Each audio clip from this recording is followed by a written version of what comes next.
পারস্য উপসাগরের আকাশ এখন এক অদ্ভুত বৈপরীত্যের সাক্ষী।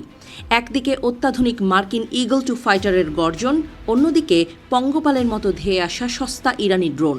অপারেশন এপিক ফিউরির তৃতীয় সপ্তাহে এসে রণকৌশলের সেই চেনা ছক ওলটপালট হয়ে গেছে।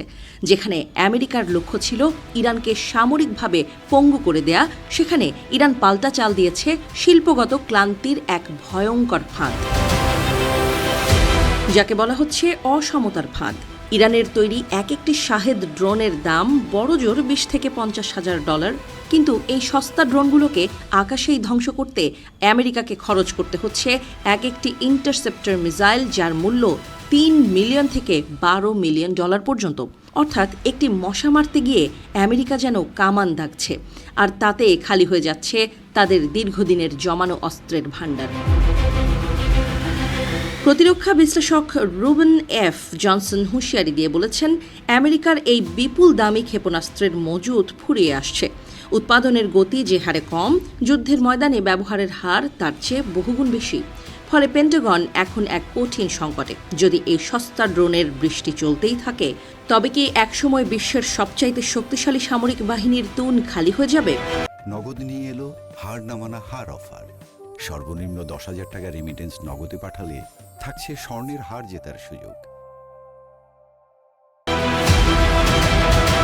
ইরানের সামরিক শক্তি হয়তো 80% গুঁড়িয়ে গেছে, কিন্তু তাদের আসল লক্ষ্য এখন আর আকাশ নয়, বরং বিশ্ব অর্থনীতি। গত মঙ্গলবার সংযুক্ত আরব আমিরাতের বিশাল আকার তেল শোধনাগারে ইরানের ড্রোন হামলা বিশ্ববাজারে তেলের সরবরাহে বড় আঘাত এনেছে।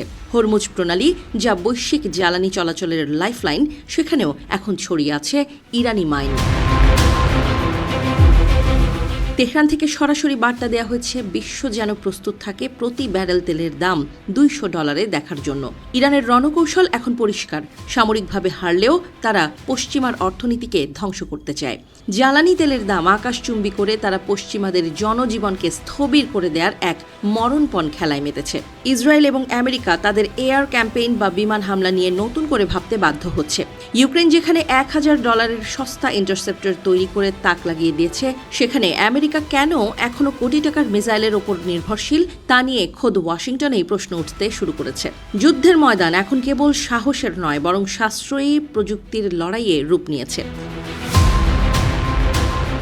ব্রিটিশ রয়্যাল নেভি এবং রয়টার্সের খবর অনুযায়ী হরমুজ প্রণালীতে বাণিজ্যিক জাহাজ চলাচল কার্যত থমকে গেছে। ডোনাল্ড ট্রাম্পের আগের হুঁশিয়ারি সত্ত্বেও ইরান সেখানে মাইনের জাল বিছিয়েছে। এই সরু জলপথটি বন্ধ হয়ে যাওয়া মানে সারা বিশ্বের রান্নাঘর থেকে শুরু করে কলকারখানা সবকিছুর চাকা থেমে যাওয়ার উপক্রম হওয়া। ফেব্রুয়ারির শেষ দিকে শুরু হওয়া এই যুদ্ধ এখন কেবল দুটি দেশের সংঘাত নয়, বরং এক বৈশ্বিক বিপর্যয়ের রূপ নিয়েছে। আমেরিকার B-52 আর B-1B ল্যান্সার বোমারু বিমানগুলো আকাশে চক্কর দিলেও মাটির নিচের তেলের রাজনীতি আর সস্তা ড্রোনের ঝাপটায় সুপার পাওয়ার আজ এক অদ্ভুত চোরাবালিতে আটকা পড়েছে। এই যুদ্ধের চড়া মূল্য দিতে হচ্ছে গোটা বিশ্বকে।